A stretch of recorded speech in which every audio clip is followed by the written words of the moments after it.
България е многократен световен шампион по смъртност от сърдечно-съдови болести. 7 от 10 българи загиват от сърдечно-съдови проблеми. Има решение. Не е генетично. До хранителните навици и начинът на живота.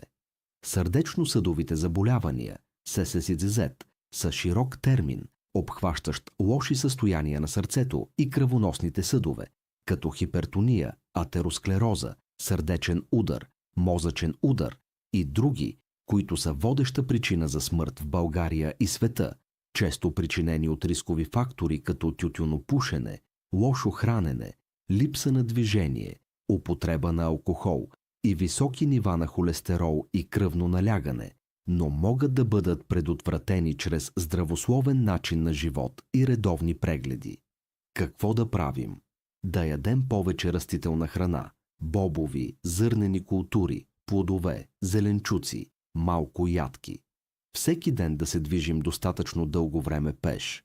Да използваме малко и само нерафинирани ненаситени мазнини, като слънчогледов шарлан или зехтин, но само за студени ястия, салати, студени предястия и стинали супи, защото при затопляне се получават трансмазнини, които са по-вредни дори от наситените мазнини и запушват артериите, снабдяващи всички наши органи – сърце, мозък, черен дроб, бъбреци, бели дробове, черва, с кръв и следователно хранителни вещества.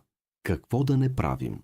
Да не пушим, да не пием алкохол или други вредни напитки, като газираните или енергийните, да не ядем захар, яйчени жълтъци, месо, най-вече черен дроб, скариди, свинско, пиле, телешко, млечни продукти, най-вече топено сирене, кашкавал, масло, нито никаква мазнина минала през термична обработка, пържене, печене, варене в супа, които повишават така наречения лош холестерол. Да не се застояваме дълго обездвижени, да не използваме микровълнова печка, нито пластмасови прибори за хранене или пиене, да избягваме скарите. При печене на скара мазнината от месото пада върху въглените и се превръща в нитрозамини или полициклични въглеводороди, които са канцерогенни и за сравнение се съдържат предимно в тютюневия дим. Изпаренията попиват в месото при обръщане и от двете страни. Всичко е до хранителните навици и начинът на живот. Не е генетично.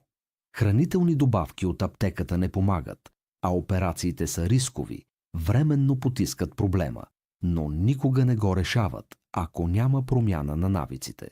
Тези три факта намаляват над 9-10% риска от сърдечно-съдови заболявания. Първо, нивото на общия холестерол в кръвта трябва да бъде 3,8.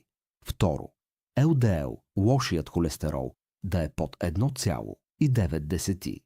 Трето, триглицеридите трябва да бъдат под 1,15.